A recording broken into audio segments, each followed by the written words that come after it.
ਸੋ ਜਿਹੜਾ ਇਹਨਾਂ ਭਈਆਂ ਦੀ ਸਪੋਰਟ ਕਰੇਗਾ ਉਹ ਵੀ नहीं बख्शा जावे। यूपी ਦੇ ਵਿੱਚ ਤੁਹਾਡਾ ਕੋਈ ਘਰ ਤਾਂ ਹੋਊਗਾ। आखिर ऐसा क्या हुआ कि पंजाब की जमीन से मजदूर भगाओ जैसे नारे गूंजने लगे? क्यों अचानक 1 लाख से ज्यादा प्रवासी मजदूरों ने पंजाब को अलविदा कह दिया? क्या किसी एक अपराध ने पूरे समुदाय को अपराधी बना दिया? और क्या प्रवासियों के बिना पंजाब की अर्थव्यवस्था संभल पाएगी? आज हम आपको बताएंगे पंजाब में फैले इस प्रवासी विरोधी आंदोलन की पूरी कहानी। क्या है इस विवाद की असली जड़? क्या कहा नीतीश कुमार ने? और क्यों पंजाब के उद्योग और खेती दोनों पर संकट के बादल मंडरा रहे हैं? तो वीडियो को आखिर तक जरूर देखें, क्योंकि ये कहानी सिर्फ पंजाब या बिहार की नहीं बल्कि उस भारत की है जो धीरे धीरे अपनी मेहनतकश जनता को ही भूलता जा रहा है।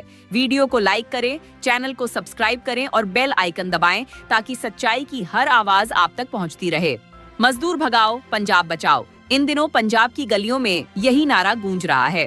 इन नारों का एक ही मकसद है, प्रवासियों को पंजाब की धरती से बाहर निकाल देना। पंजाब के स्थानीय निवासियों का कहना है कि जब से प्रवासी यहाँ आए हैं, अपराध बढ़े हैं और पंजाब की वह शांति जो कभी इसकी पहचान थी, अब कहीं गुम हो चुकी है। इसी वजह से बहुतों का मानना है कि प्रवासियों को वापस भेज देना ही अब सही कदम है। 9 सितंबर 2025 से पहले यह सोच बस कुछ लोगों तक सीमित थी, लेकिन उसी दिन के बाद यह विचार एक आंदोलन में बदल गया जिसने पूरे पंजाब को अपनी चपेट में ले लिया। क्योंकि 9 सितंबर को होशियारपुर में जो हुआ उसने पूरे राज्य को झकझोर कर रख दिया। 5 साल का एक मासूम बच्चा अचानक गायब हो गया। कुछ ही देर पहले तक वह अपने घर के बाहर खेल रहा था, लेकिन जब माँ बाप ने देखा तो वह कहीं दिखाई नहीं दिया। पूरी गली, मोहल्ला, चौक, चौराहे, हर जगह तलाश की गई, पर जब कोई सुराग नहीं मिला तो परिवार ने पुलिस से मदद मांगी। पुलिस ने जांच शुरू की और घर के बाहर लगे सीसीटीवी कैमरे खंगाले। वीडियो में एक शख्स स्कूटर पर उस बच्चे को ले जाता नजर आया। अगली सुबह करीब 10 बजे उसी बच्चे का शव श्मशान घाट के पास दर्दनाक हालत में मिला। पूरा पंजाब सन्न रह गया। लेकिन यह दिल दहला देने वाली घटना विरोध में तब बदली जब पुलिस ने आरोपी को गिरफ्तार कर बताया कि वह उत्तर प्रदेश का रहने वाला है, यानी एक प्रवासी। बस फिर क्या था, पंजाब का गुस्सा भड़क उठा। हर गली, हर चौक पर वही नारे गूंजने लगे, प्रवासी भगाओ, पंजाब बचाओ। विडंबना ये है कि यही पंजाब वह धरती है जहां गुरुद्वारों में हर इंसान को बिना जात पात, धर्म या दर्जे के समान सम्मान के साथ लंगर खिलाया जाता है। लेकिन अब वही पंजाब प्रवासियों के खिलाफ नफरत की लहर में डूबता जा रहा है। ई रिक्शों और दीवारों पर पोस्टर चिपकाए गए, 22 सितंबर तक प्रवासी अपने घर लौट जाएं, वरना नतीजे के खुद जिम्मेदार होंगे। यह भी कहा गया कि जो मकान मालिक प्रवासियों को किराए पर घर देगा या उन्हें काम पर रखेगा, उसे भी परिणाम भुगतने होंगे। गांवों की सभाओं में प्रवासियों के लिए नए नियम तय किए गए। रात 9 बजे के बाद वे घर से बाहर नहीं निकल सकते। सार्वजनिक स्थानों पर अर्धनग्न कपड़े पहनने की मनाही है। सिगरेट पीना, पान या तंबाकू चबाना और बाहर थूकना सख्त वर्जित है, क्योंकि पंजाबियों का कहना है कि यही लोग पंजाब को गंदा करते हैं। एक अन्य नियम में कहा गया कि हर मकान मालिक अपने किराएदारों के दस्तावेज पुलिस में जमा कराए और घर किराए पर देने से पहले उनकी पूरी जांच कराए। गंदगी रोकने के लिए हर घर के बाहर डस्टबिन रखना भी अनिवार्य किया गया। ये शब्द देखने में नियम लग सकते हैं, लेकिन अब यह सम्मान का नहीं, अपमान का प्रतीक बन चुके हैं।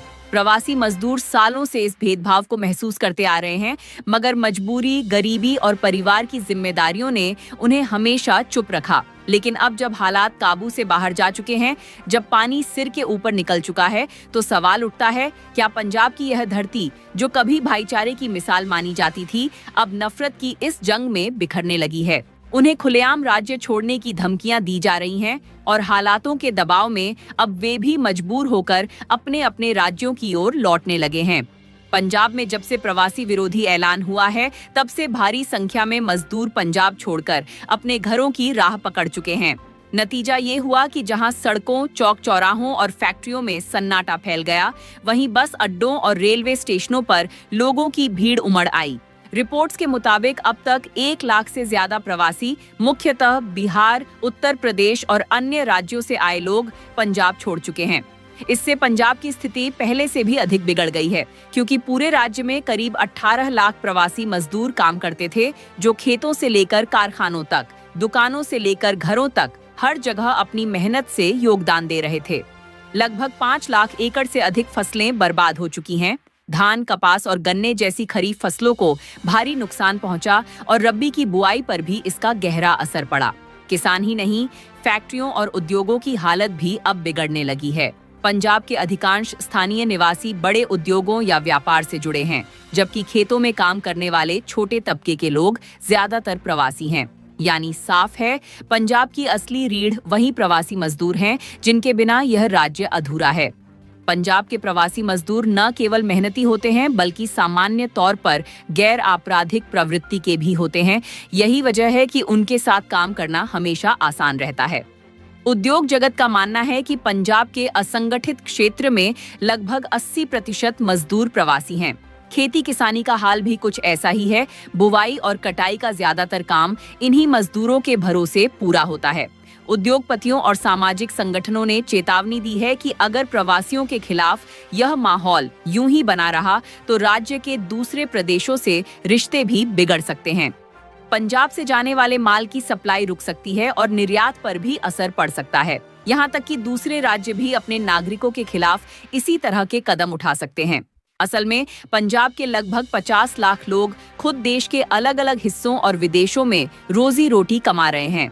ऐसे में प्रवासी मजदूरों को निकालने की कोशिश पंजाबियों के लिए भी भविष्य में खतरे की घंटी साबित हो सकती है।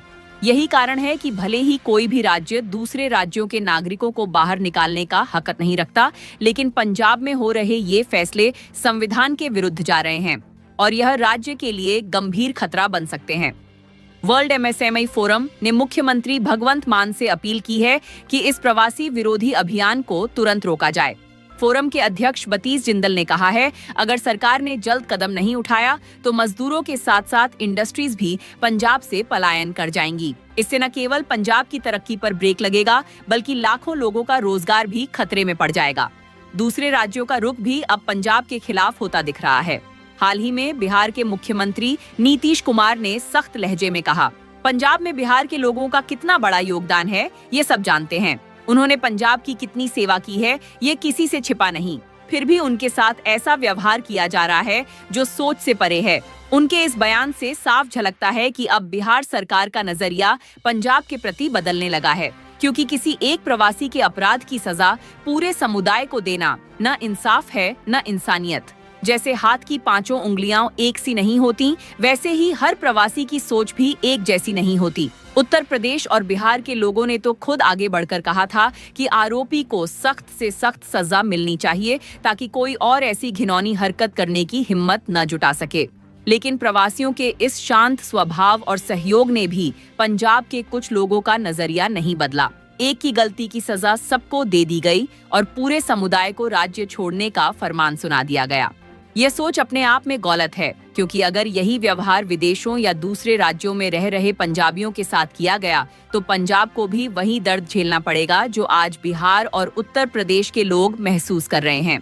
अब बिहार के मजदूरों ने अपने मुख्यमंत्री नीतीश कुमार से गुहार लगाई है कि इस संकट का समाधान जल्द से जल्द निकाला जाए, क्योंकि अगर उन्हें पंजाब में काम नहीं मिला तो बेरोजगारी की समस्या और गहराई तक फैल जाएगी। बिहार में रोजगार के मौके पहले ही सीमित हैं, इसलिए ये लोग अपने परिवारों को छोड़ पंजाब आए थे। यहाँ मेहनत की, काम जमाया, आय बढ़ाई और अपने घरों की जिंदगी सुधारी। मगर अब प्रवासी विरोधी आंदोलन ने लाखों मजदूरों से उनकी रोजी रोटी छीन ली है। नीतीश कुमार इस मुद्दे पर गंभीरता से विचार कर रहे हैं। वहीं पंजाब के मुख्यमंत्री भगवंत मान ने भरोसा दिलाया है कि प्रवासियों को डरने की कोई जरूरत नहीं है। वे निडर होकर दोबारा पंजाब लौट सकते हैं, क्योंकि सरकार उनकी सुरक्षा की पूरी जिम्मेदारी लेगी। कुराली गांव में प्रवासी मजदूरों के बहिष्कार के मामले पर पंजाब और हरियाणा हाईकोर्ट ने भी राज्य सरकार को फटकार लगाई है। सरकार ने जवाब में कहा है कि इस विवाद को सुलझाने के लिए 5 सदस्यीय समिति का गठन किया गया है। हाईकोर्ट ने यहाँ तक सवाल उठाया, अगर प्रवासी मजदूरों को गांवों से निकाल दिया गया तो फसलें कौन काटेगा? आज हालात ये हैं कि हाई कोर्ट से लेकर बिहार और पंजाब दोनों राज्य सरकारें मिलकर प्रवासी मजदूरों के हित में खड़ी हैं। उन्हें फिर से काम और सुरक्षा दिलाने की कोशिशें लगातार जारी हैं। हालांकि प्रवासी मजदूर पंजाब लौटते हैं या नहीं, और लौटे तो क्या उन्हें पहले जैसा चयन और सम्मान मिलेगा या नहीं, यह तो आने वाला वक्त ही बताएगा। आज के लिए बस इतना ही। हमें इजाजत दीजिए और जाते जाते वीडियो को लाइक और शेयर करना न भूलें। लेकिन सवाल ये भी है, क्या सिर्फ बयान और भरोसे से ये संकट खत्म हो जाएगा? क्योंकि डर और अविश्वास की जो दीवार खड़ी हो चुकी है, उसे गिराना आसान नहीं। एक बार जब समाज में शक का जर फैल जाता है तो उसे मिटाने में बरसों लग जाते हैं। आज पंजाब के कई इलाकों में सन्नाटा पसरा है। जहां कभी खेतों में मजदूरों की आवाज गूंजती थी, वहीं अब मशीनों की ठंडी खड़खड़ाहट सुनाई देती है। कई फैक्ट्रियां बंद पड़ी हैं और जो खुली हैं, वहां उत्पादन आधा रह गया है। उद्योगपति चिंता में हैं, किसान परेशान हैं और प्रवासी अपने घरों में अनिश्चित भविष्य के साथ बैठे हैं। कुछ मजदूर अब भी उम्मीद लगाए बैठे हैं कि हालात सुधरेंगे। उनका कहना है, हमने पंजाब को अपना घर माना, लेकिन अब वही घर हमें बेगाना करने पर तुला है। कई स्थानीय लोग भी मानते हैं कि यह आंदोलन अब अपने रास्ते से भटक गया है, क्योंकि हर प्रवासी अपराधी नहीं होता, जैसे हर पंजाबी निर्दोष नहीं हो सकता। यही फर्क समझना आज जरूरी है। अगर एक अपराध के कारण पूरा समुदाय दोषी ठहराया जाएगा, तो कल यही आग हर जगह फैल जाएगी। और जब नफरत फैलती है तो उसका कोई सीमांत नहीं होता। वो न पंजाब की रह जाती है, न बिहार की। पंजाब के समाजशास्त्री और अर्थशास्त्री मानते हैं कि इस संकट का हल सिर्फ कानून या सजा में नहीं, बल्कि संवाद में छिपा है। अगर पंजाब अपने प्रवासियों को गले लगाता है तो न केवल उसकी अर्थव्यवस्था दोबारा पटरी पर आएगी, बल्कि उसकी पहचान, भाईचारे और मेहनत की भी फिर से लौट आएगी। इस पूरे विवाद ने एक बात तो साफ कर दी है, भारत जैसे देश में जहां हर राज्य किसी न किसी दूसरे राज्य की मेहनत पर टिका है, वहां हम और वो का फर्क पैदा करना अपनी ही जड़ों को काटने जैसा है। और यही वजह है कि आज जरूरत सिर्फ एक अपील की नहीं, बल्कि एक जागरूकता की है कि मजदूर कोई बोझ नहीं, बल्कि वह रीढ़ हैं जिन पर हर समाज टिका है। क्योंकि जब खेतों में हल चलता है, फैक्ट्रियों में मशीनें चलती हैं और सड़कों पर इमारतें उठती हैं, तो वहाँ सिर्फ ईंट और मिट्टी नहीं, बल्कि उन्हीं प्रवासियों का पसीना होता है जिसने इस देश को खड़ा किया है। यही सोच अब इस पूरे मुद्दे का सबसे बड़ा सबक बनकर सामने आ रही है कि नफरत से कोई समाज नहीं बचता और भेदभाव से कोई राज्य मजबूत नहीं बनता। पंजाब की पहचान हमेशा उसके खेतों की हरियाली, उसकी मिट्टी की खुशबू और लोगों के बड़े दिल से रही है। वो पंजाब जो कभी दूसरों को अपने घर बुलाकर रोटी साझा करता था, अगर अब खुद दीवारें खड़ी करने लगे तो सोचिए आने वाली पीढ़ियां किस पंजाब को याद करेंगी। कई सामाजिक संगठनों ने अब इस हालात को बदलने की पहल शुरू कर दी है। वो गांव-गांव जाकर लोगों को समझा रहे हैं कि प्रवासी मजदूर कोई बाहरी नहीं, बल्कि उसी मिट्टी के साथी हैं जिन्होंने पंजाब को खड़ा किया है। स्कूलों, गुरुद्वारों और पंचायतों में अब संवाद बैठकों का दौर शुरू हो चुका है, जहां लोगों को बताया जा रहा है कि एक की गलती पूरे समाज का चेहरा नहीं बदल सकती। कुछ किसान खुद आगे आकर कह रहे हैं, अगर ये मजदूर ना हो तो हमारी फसलें खड़ी नहीं हो सकती। इसी तरह कई फैक्ट्री मालिक अब अपने पुराने कर्मचारियों को वापस बुलाने लगे हैं। शुरुआती झिझक और डर के बावजूद उम्मीद की किरणें फिर से दिखने लगी हैं। हालांकि समाज में फैली दरार इतनी गहरी है कि उसे भरने में वक्त लगेगा। पंजाब और बिहार दोनों सरकारों ने मिलकर एक संयुक्त टास्क फोर्स बनाने की बात कही है, जो प्रवासी मजदूरों की सुरक्षा, आवास और रोजगार से जुड़ी समस्याओं पर नजर रखेगी। इससे न केवल कामगारों का भरोसा लौटेगा, बल्कि आपसी समझ भी फिर से पनपेगी। पर सवाल फिर वही, क्या हम इतिहास से सीख पाएंगे? क्या पंजाब एक बार फिर अपने दिल के दरवाजे खोल पाएगा? क्योंकि अगर भाईचारा टूटा तो नुकसान सिर्फ पंजाब का नहीं, पूरे देश का होगा। कहते हैं, जब किसी समाज में डर पनपने लगता है तो इंसानियत पीछे छूट जाती है। और यही वो पल है जहां हमें तय करना है कि हम डर की तरफ जाएंगे या इंसानियत की तरफ। शायद अब वक्त आ गया है कि पंजाब फिर से वही बन जाए, जहां हर इंसान को उसकी मेहनत का सम्मान मिले, जहां खेतों में काम करने वाला हाथ किसी धर्म या प्रदेश से नहीं, बल्कि इंसानियत से पहचाना जाए। क्योंकि जब तक मजदूर सुरक्षित नहीं, तब तक किसी की भी रोटी सुकून से नहीं पक सकती। क्योंकि ये कहानी सिर्फ पंजाब की नहीं है, ये कहानी उस भारत की है जो अपनी मेहनत पर तो गर्व करता है, लेकिन मेहनत कश को अक्सर भूल जाता है। वो भारत जिसकी इमारतें उन हाथों से खड़ी हुई जिनके नाम किसी अखबार की हेडलाइन में नहीं आते। वो हाथ जो खेतों में दिन भर जलते सूरज के नीचे काम करते हैं और रात में थक कर किसी कोने में सो जाते हैं, बिना ये जाने कि अगले दिन उनका क्या होगा। आज वही हाथ डर में हैं, वही लोग असमंजस में हैं। लेकिन अगर भारत को सच्चे मायने में मजबूत बनना है तो उसे अपनी इस बुनियाद को संभालना होगा, क्योंकि ये वही लोग हैं जिनसे देश चलता है, जिनसे हर घर में रोटी पकती है और जिनकी वजह से हर शहर रोशन है। अगर आज हमने इन मजदूरों को खो दिया तो सिर्फ वो पंजाब की फसलें नहीं, पूरा देश अपनी इंसानियत की फसल हार जाएगा।